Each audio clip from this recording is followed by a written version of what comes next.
नमस्कार, आप देख रहे हैं आज तक। आपके साथ मैं हूं सईद अंसारी।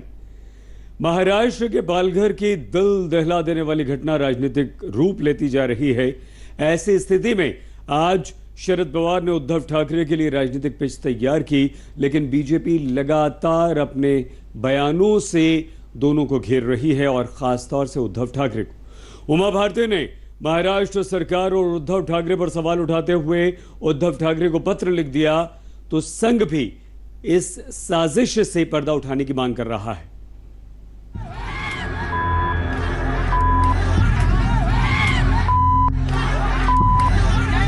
कठोर कदम अगर नहीं उठाएंगे ना तो ये घटनाएं होती रहेंगी लगातार। जिस घटना ने देश को हिला दिया, जिस घटना ने इंसानियत को शर्मसार कर दिया, पालघर में 2 साधुओं समेत 3 लोगों की हत्या से महाराष्ट्र से दिल्ली तक हंगामा मच गया। उसी दिल दहलाने वाली घटना पर अब एनसीपी सुप्रीमो ने चुप्पी तोड़ी है। शरद पवार ने घटना को शर्मनाक बताते हुए निंदा की, लेकिन उद्धव सरकार की पीठ थपथपाना नहीं भूले। जे काही पालघरला झालं त्याचा आणि कोरोनाचा कोणीच संबंध नाही। त्याचा जो काही संबंध असेल त्याची सखोल चौकशी करण्यासाठी मुख्यमंत्र्यांनी जी काही निवडणूक करायची त्या वरिष्ठ अधिकाऱ्याची निवडणूक केलेली आहे। जे काही घडलं ते चांगलं नाही, ते घडायला नको होतं। 16 अप्रैल की घटना की गूंज अब भी सुनाई दे रही है। वैसे तो कल ही उद्धव ठाकरे ने इस पर सफाई दी। उद्धव ने उन लोगों को नसीहत दी जो इस घटना के पीछे मजहबी एंगल तलाश रहे थे। कुछ लोग इसमें आग लगाने की कोशिश कर रहे हैं। ये कोई हिंदू मुस्लिम या कोई ऐसी सांप्रदायिकता इसमें नहीं है। ये हमला जो हुआ है सांप्रदायिकता इसमें है नहीं। ये दुर्भाग्य की बात है, गलतफहमी के शिकार हुए हैं, जो बहुत ही निंदनीय बात है। हालांकि इतना भर कह देने से उद्धव सरकार की जिम्मेदारी खत्म नहीं हो जाती है। महाराष्ट्र सरकार का पूरा पुलिस तंत्र कैसे फेल हो गया, इसका जवाब उद्धव ठाकरे नहीं दे पाए। मामले ने जब तूल पकड़ा तो 2 इंस्पेक्टर पर गाज जरूर गिरी और साथ ही मामले को सीआईडी क्राइम को सौंप दिया गया, लेकिन बीजेपी इसे नाकाफी बता रही है। बीजेपी नेता उमा भारती ने महाराष्ट्र के सीएम को चिट्ठी लिखी है। मॉब लिंचिंग की इस घटना में साधुओं की पीट कर हत्या में उमा भारती ने दोषियों को कड़ी सजा देने की मांग की है। साधुओं की हत्या करना एक महापाप है।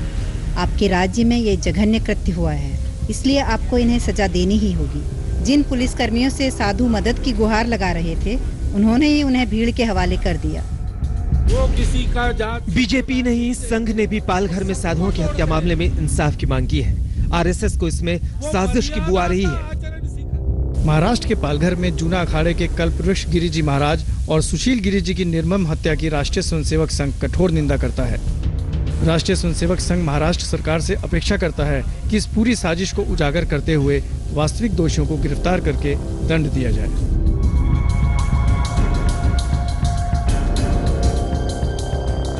पालघर की घटना में भले ही उद्धव की कार्रवाई पर पवार ने मुहर लगा दी है, लेकिन बीजेपी खामोश रहने वाली नहीं है। बीजेपी के बाद संघ के प्रहार ने उद्धव के लिए सिरदर्द बढ़ा दिया है। दिल्ली से हिमांशु मिश्रा, मुंबई से दिव्येश सिंह के साथ आज तक ब्यूरो।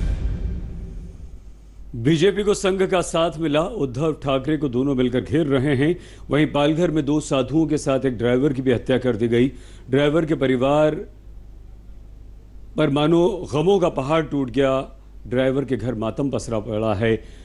ड्राइवर की पत्नी और मां ने हत्यारों को फौरन फांसी देने की मांग की है।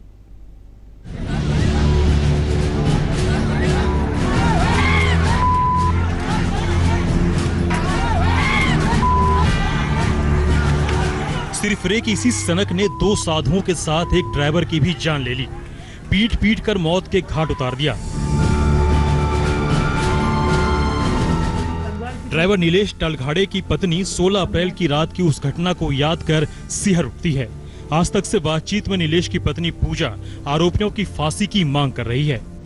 अभी जो फिलहाल जो चल रहा है उसमें मैं तो सरकार से यही गुजारिश कर रही हूँ कि मुझे न्याय चाहिए। न्याय मतलब क्या, तो उन लोग को फांसी ही होनी चाहिए, क्योंकि जिस बेरहमी से उन लोग को मारा है उस तरह से उनको फांसी सरकार ने देनी चाहिए। नीलेश टेलगाड़े ही वो शख्स थे जो गाड़ी चलाकर 2 साधुओं को मुंबई से सूरत ले जा रहे थे, लेकिन लॉकडाउन की वजह से जब हाईवे पर पुलिस ने रोका तो पालघर के गांव के रास्ते निकलने लगे और वहीं दरिंदे भीड़ के हत्थे चढ़ गए। नीलेश की पत्नी की मां ने तो 2 साधुओं के साथ दूसरे ड्राइवर को जाना था, लेकिन ऐन मौके पर मेडिकल इमरजेंसी की वजह से जब वो ड्राइवर नहीं गया तो उनके पति को जाना पड़ा।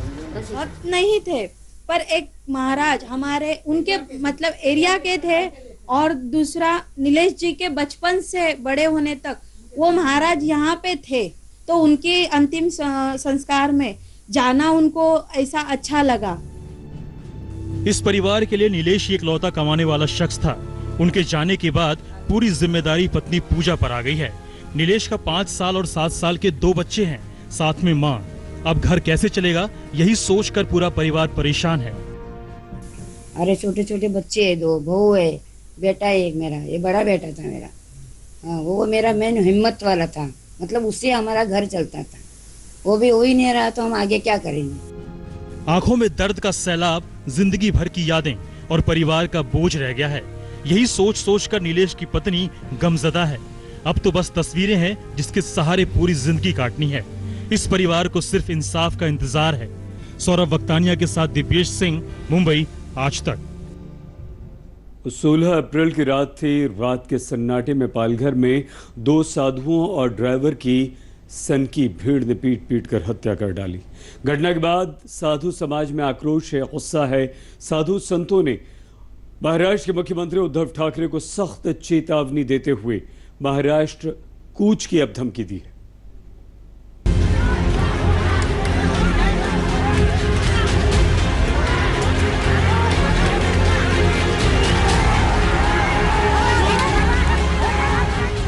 यहां ना तो कोई सुनने को तैयार था और ना ही समझने को। दिमाग पर सनक थी और हाथों में हथियार। लाठी डंडे से लैस इस भीड़ तंत्र ने जो किया उससे इंसानियत शर्मसार है, देश शर्मिंदा है।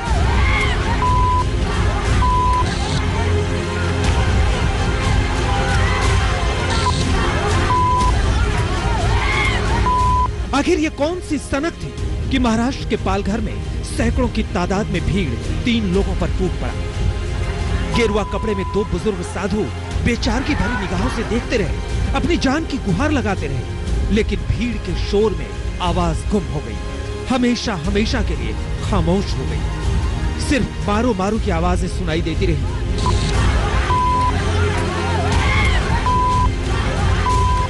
अमानवीय तरीके से पीट पीट करके जो जघन्य हत्या कर दी गई है, उससे आज पूरा देश आहत है। मैं महामहिम राष्ट्रपति महोदय से विनम्र प्रार्थना करता हूं, मांग करना चाहता हूं कि महाराष्ट्र में राष्ट्रपति शासन लगाने की कृपा करें और दोषियों को कड़ी से कड़ी सजा दी जाए। दरअसल ये साधु मुंबई से सूरत अपने गुरु के अंतिम संस्कार में जा रहे थे, लेकिन लॉकडाउन के चलते पुलिस ने इन्हें हाईवे पर जाने से रोक दिया, तो ये इको कार में सवार होकर गांव की तरफ मुड़ गए। ये गांव था मुंबई से करीब 200 किलोमीटर दूर पालघर का गढ़चिंचले। बताया जा रहा है कि यहीं पर अफवाहों का बाजार गर्म था। अफवाह ये फैली कि गांव में डाकू आ गए हैं। इसी की आड़ में सिर फिरे लाठी डंडे और धारदार हथियार के साथ आधम के और साधुओं को घेर लिया और पीटने लगे।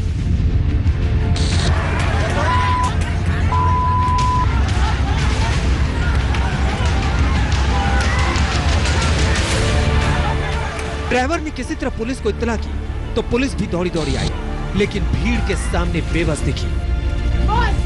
फिर तो भीड़ बेकाबू हो गई और बुजुर्ग बेबस साधुओं को मौत के घाट उतार दिया। कि लॉकडाउन खुलते ही अगर सरकार ने ठोस कदम नहीं उठाया, उन पुलिस वालों पर जेल की सजा नहीं हुई और जिन्होंने निर्मम हत्या की उन पर अगर फांसी की सजा नहीं हुई, तो हम लोग तत्काल वहां पर कूच करेंगे और पूरे गांव को घेरेंगे। उसका नतीजा सामने पूरा विश्व देखेगा।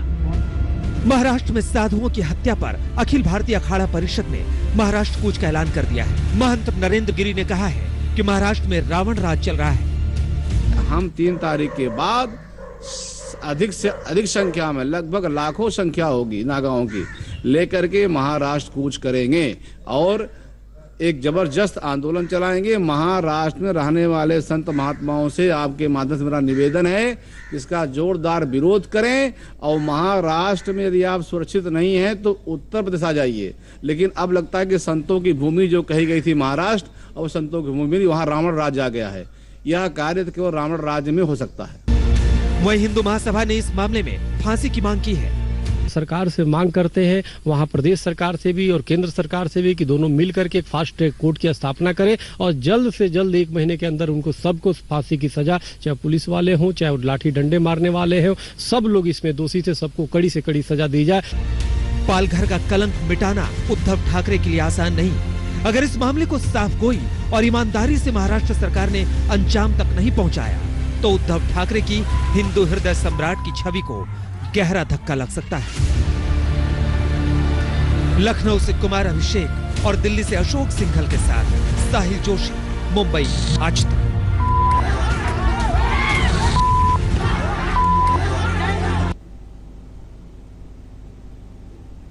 दिल दहल जाता है, कलेजा कांप जाता है। साधुओं की जिस तरह से निर्मम हत्या की गई, ये तो महाराष्ट्र में हुआ, लेकिन इसी तरह से एक कोरोना योद्धा की बेइज्जती भी हुई है, लेकिन ये हुई है बिहार में। बिहार के अररिया में लॉकडाउन में ड्यूटी निभा रहे बिहार पुलिस के चौकीदार जवान ने जब एक ऑफिसर की गाड़ी रोक दी तो ऑफिसर उससे उठक बैठक करवाने लगे। सारी हदें पार कर दी गई। इस मामले में कृषि विभाग ने जांच के आदेश दिए हैं, जबकि जिला कृषि पदाधिकारी को सिर्फ कारण बताओ नोटिस दिया गया है।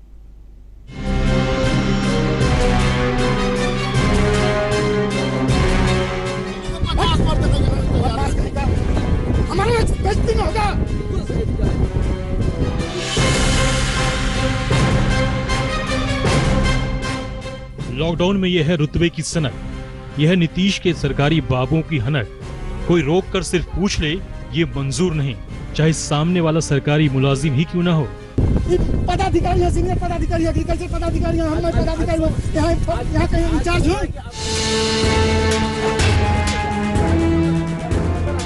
मामला बिहार के अररिया का है। एक वीडियो वायरल हुआ तो नीतीश राज में सरकारी अधिकारी के काम करने के तरीके की भी पोल खुल गई। एक बेचारा चौकीदार अधिकारी के सामने हाथ जोड़े खड़ा रहा, कभी उठक बैठक कर रहा है तो कभी गिड़गिड़ा रहा है। वीडियो में दिख रहे हैं आपको 3 चेहरे, जरा तीनों किरदारों से आपका परिचय करवा दें। गणेश तात्मा चौकीदार, मनोज कुमार कृषि अधिकारी और साथ में पुलिस के आला अधिकारी। इन्हीं तीनों किरदारों में छिपी है नीतीश राज में अधिकारी का रौब, मुलाजिम की बेबसी और वर्दी का खौफ। तो आपको बता दें कि उठक बैठक लगाने वाला ये शख्स है गणेश तात्मा, जो पुलिस में चौकीदार है। वहीं उन्हें फटकार लगाने वाला अररिया के जिला कृषि पदाधिकारी मनोज कुमार है। और तीसरा शख्स जिनका चेहरा वायरल वीडियो में ठीक से दिख नहीं पा रहा है, वो है पुलिस के आला अधिकारी। लॉकडाउन की वकालत करते हुए एक तरफ तो नीतीश कुमार पुलिस को कहते हैं कि वो इसे सख्ती से लागू करवाएं, लेकिन दूसरी तरफ जब एक पुलिस वाला ऐसा करने की कोशिश करता है तो सरकार के नुमाइंदे भरे बाजार उसकी बेइज्जती कर देते हैं। और ऐसा करे भी क्यों ना, सत्ता का हनक होता ही ऐसा है। ड्यूटी पर तैनात चौकीदार का गुनाह सिर्फ इतना भर है कि लॉकडाउन में अररिया जिला के कृषि पदाधिकारी की गाड़ी रोक दी और उनसे पूछताछ कर डाली। फिर तो सफेद कमीज और जींस पहने इस अधिकारी का बीच सड़क पर पारा गर्म हो गया, दिमाग पर अफसरगिरी सवार हो गई। आओ देखा न ताओ, अररिया जोकीहाट मार्ग पर सुरजापुल पुल के करीब ड्यूटी पर तैनात बुजुर्ग चौकीदार को औकात बताने लगे।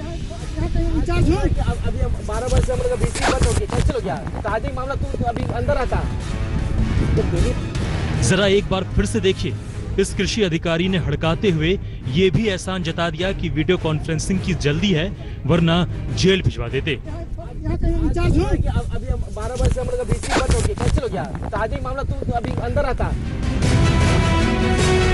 एक तरफ कृषि पदाधिकारी फटकार लगा रहे थे तो दूसरी तरफ पुलिस के आला अधिकारी हैरान करने वाली बातें कर रहे थे। ये आला अधिकारी कृषि अधिकारी के रुतबे का गुणगान कर रहे थे और बेचारे चौकीदार को हड़काते रहे।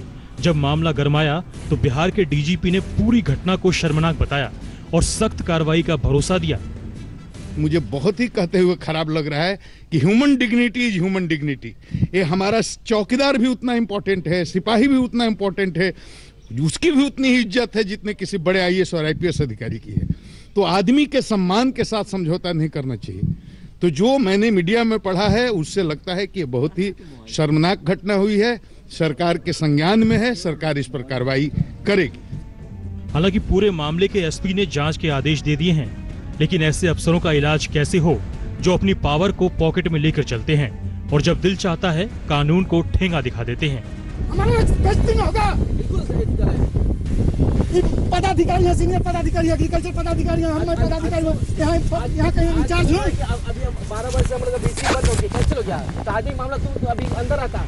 कोरोना के संक्रमण काल में जान हथेली पर रखने वाले योद्धा के साथ ये घटना बेहद शर्मनाक है। फर्ज निभाने वाले लोगों को अगर सजा मिलने लगे और उनकी बेइज्जती होने लगे तो दुनिया के खतरनाक वायरस से लड़ने के लिए आगे कौन आएगा। अररिया से अमरेंद्र कुमार के साथ पटना से रोहित कुमार सिंह, आज तक। नमस्कार, मैं हूं अंजना ओम कश्यप। हमें उम्मीद है ये वीडियो आपको पसंद आया होगा। लेटेस्ट खबरों के लिए यूं ही देखते रहिए आज तक, और इस वीडियो के पसंद आने पर लाइक, शेयर एंड सब्सक्राइब करना ना भूलें।